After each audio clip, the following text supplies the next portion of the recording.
everyone. Welcome to our weekly live Facebook videos where I am, well, I guess I should introduce myself first for anyone who doesn't know who I am.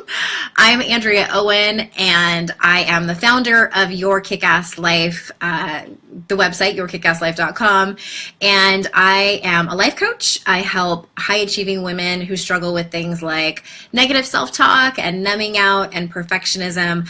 I help them find courage and confidence instead and really live their best, most kick-ass life. And every week on these videos, I am going over a chapter from my book, 52 Ways to Live a Kick-Ass Life. And this chapter is an interesting one because we're on chapter 10. There are 9 or 10 videos before this one where I go over several different chapters, anything from apologizing and people-pleasing, talking about your secret dream, etc. And this week we're talking about relationships. This chapter was actually, it's titled Get Over Your Ex. And the reason that I put this as one of the 52 ways to live a kick-ass life was because I wrote a blog post, gosh, it was probably back in 2010 or 2011, where I wrote a post really that's very similar to this chapter, and I get more Google traffic from that post than any other posts that I've written in the last 7 years. So many people are typing into Google, how do I get over my ex, or some variation of that Google search. So I mean, raise your hand if you've ever been brokenhearted, if you've ever had a hard time getting over someone that hurt you, even if that person was a total a-hole and you're like, I should be over this person, why am I still hung up on it? I mean, it happens to the best of us. So I think that's why so many people are looking for a solution, looking for relief from their broken heart. And I have been there. So raise your hand in the comments if you've been in that place where you have struggled with getting over an ex or any kind of broken heart in that whole arena. And I start the chapter, it's kind of funny, I talk about how my very first boyfriend, I think I was a freshman in high school, and hi Colleen, nice to see you. And he broke up with me. Remember back in the days before we used to text, and we used to write each other notes and we used to fold them in like those extra special ways? He wrote me a note and he broke up with me that way. And he basically broke up with me because I would not go further than first base with him. He wanted to move on with our relationship. I was 14 and I wasn't ready. And that's why he broke up with me. So that was my very first broken heart from a boy in high school. And then after that, there were several others. And I really felt like, I had some experience with this and how to heal a broken heart, etc. So in the book, there are several tips about how to do that.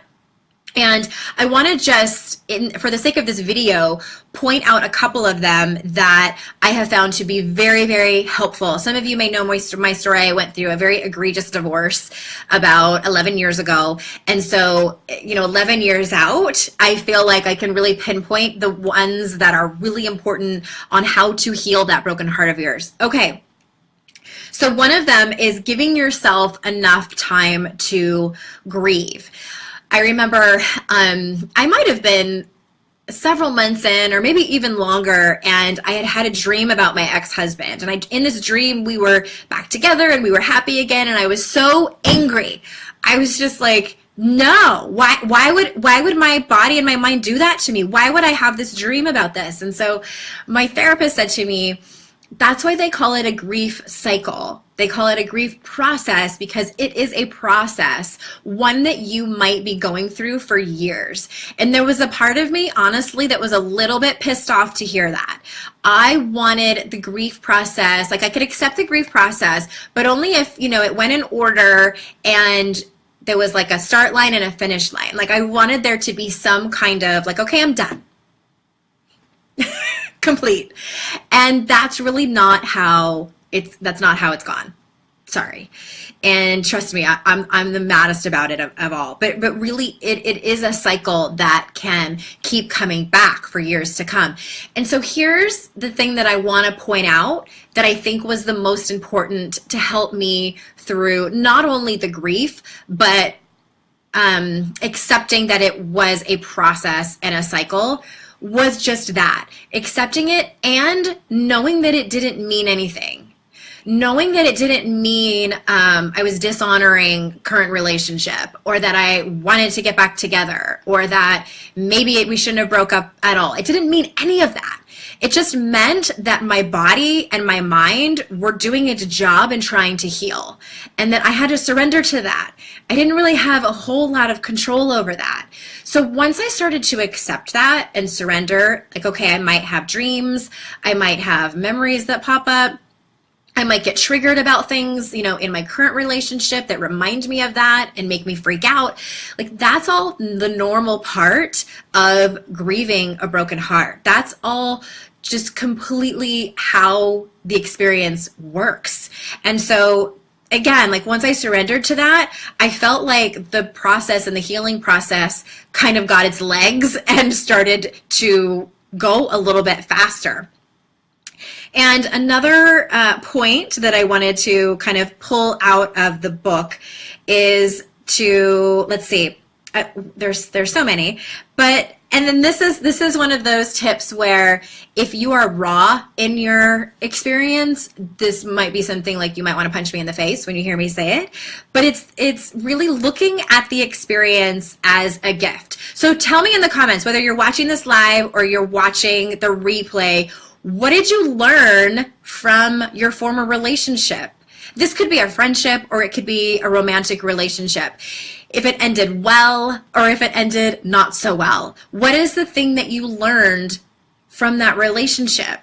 I think that when we can have gratitude for it instead of having massive resentments and a lot of anger and hatefulness around it, I think that you definitely, it helps a lot. I think it helps to heal when you are at a place where you can look at it as a gift. Again, I don't think this is for somebody who's right out of the gate.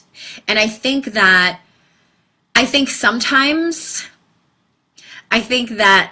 feelings of anger and the feelings of resentment, I think for a certain amount of time, those feelings can empower you. I'm a big fan of, like, you feel whatever it is that you need to feel. But I do think there comes a time where it might be best to look at things like forgiveness, things like surrendering and letting it go, etc. So again, like, maybe you learned a lot of things about you. Maybe you learned about how you are great in relationships, and maybe you learned sides of you that aren't so great. Maybe you learned what you will and will not tolerate in your next relationships. Like, what are the deal breakers? Maybe it was a deal breaker that you had a really hard time with in your past relationship, but in this one going forward, you know from the beginning that, X, Y, and Z is a deal breaker. So I see your comments, and I am going to definitely read your comments and answer any questions that you have at the end. So please continue to post them. Felicia, I see that you gave us a lesson. What circumstances, feelings, thoughts, or beliefs do you need to own about yourself? I think that, again, like, it was a couple chapters ago I talked about, that was another chapter, that bad relationships, chapter 8 is bad relationships can be great life lessons. So it's not always I think from the worst times in our life is where we learn the most about ourselves, is where we learn really how we operate in the world. We learn where our dark shadow sides are, because we all have them. It's not always light and airy-fairy. We all have the shadow sides. So again, looking at the experience as a gift. And the last one I'm gonna talk to you about is making peace with the fact that you may never be 100% over it. I think that for some people, I think that when you've been in a relationship with someone for so long and that you've had such that emotional and intimate connection, I think that, there was a woman who was a very spiritual woman. She was a mentor of mine, and she said, I believe that person lives in your tissues forever. They're in your cells forever. And again, the more you can accept that and not make it mean anything, the more you can just let it be. And that for me, first I was like, what? That's a little esoteric, but I now believe that to be true. When you have such an intimate bond with someone, whether you were married or not, they can stay with you for a long time. And whether you believe that their spirit or their part of them lives in your cells or your tissues, that's really up to you. But I think that if we have some kind of belief around that, whatever it may be, it allows us to be okay that we still hold on to a tiny piece of being brokenhearted over it. That when we think about what happened, it still stings a little bit. And I think that's okay. I think once I realized that, I was like, okay, because we're not robots. We're humans. We're humans who have feelings and emotions and all of these things that are intertwined and they get mixed up together. And it's messy, I think is what I'm trying to say. It's non-linear. Breakups and endings of relationships are not a perfect line. It's messy and all over the place. And I think that the sooner you can realize that you're just a human who got your heart broken, who got hurt, and it may live with you. I think that where it gets tricky is, are you carrying it around and having it affect you chronically? Are you dragging it into your other relationships? Are you still pining for that person? Is your broken heart affecting your choices and behaviors and the way that you feel about yourself? That's where I feel like it might be time to go and talk to a counselor or a therapist. But for the most part, I think for the majority of people, we still carry around a little bit of hurt. We have scars on our hearts. It's just part of the human experience and just being a grown-up, really. And again, I just felt like when I realized that, I was like, okay, like a big sigh of relief. I'm just a human who had a really rough go for a period of time, got my heart broken, and it's going to be a tiny bit cracked for the rest of my life over this, but it made me stronger. It made me who I am. It made me realize, all the gifts that I was just talking about before. So again, that is chapter 10 of 52 Ways to Live a Kick-Ass Life. I'll be back next week, probably with chapter 11. What is chapter 11 for next week? Except that you might have regrets. Regrets. And again, you can find me at yourkickasslife.com. I have a weekly podcast where I interview super awesome guests, and then sometimes I'm alone ranting and talking about whatever self-help is coming up for the week. And I see some of you have left comments. So Felicia, you said the lesson learned from your former relationship: don't be too selfish in choices and avoid the same mistakes like cheating. So yes, girl, I have been there too. That's a great lesson. Colleen says, forgiving myself is the hardest part.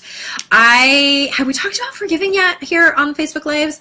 I don't think that I have, but I definitely, that's a chapter coming up, and I love talking about that. That's one of my favorite topics about forgiving yourself. And it is hard. I think many times we're more apt to forgive others before we forgive ourselves. It was a really interesting TED Talk, TED Radio Hour. If any of you listen to NPR, the TED Radio Hour is one of my favorite podcasts to listen to, and they were talking about that, about forgiveness this week.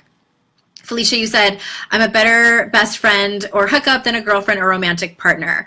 I like that part about being in my cells. Yeah, okay, so Felicia, here's my challenge to you. So I'm assuming that, maybe you didn't realize this, but I think that what you said, I'm a better best friend or hookup than a girlfriend or romantic partner, that's a belief that you have. So that might be like asking you the question, what if that weren't true? What if you really are good at relationships? What if you really are great girlfriend material, etc.? And I'm not asking you like, oh, Felicia, just change your mind on that. Like, it's that easy. No, it's not. Like, you probably have a core belief around that. So my question is, what if you could believe that? What would change in your life? See, these are like little turtle steps over to changing these core beliefs that you have about yourself. And you said that this has helped you a lot today. Thank you so much. And thank you for coming. I know I was supposed to be here yesterday, but I was a day late. Sorry. And again, I do this every Thursday, usually Thursday at noon. Eastern time, going over a chapter of the book. Thank you so much for being here, and thank you so much for commenting. And again, go listen to the podcast. You can find me on iTunes or Stitcher. I'll go ahead and post a link in the comments if you want to check it out. You can just do a quick search for Your Kick-Ass Life on iTunes or Stitcher and find me there. I'm about 150 episodes in, so if you're brand new to the podcast, you got some listening to do. Okay, thanks so much for being here, Ass Kickers, and I will see you next time. Bye-bye.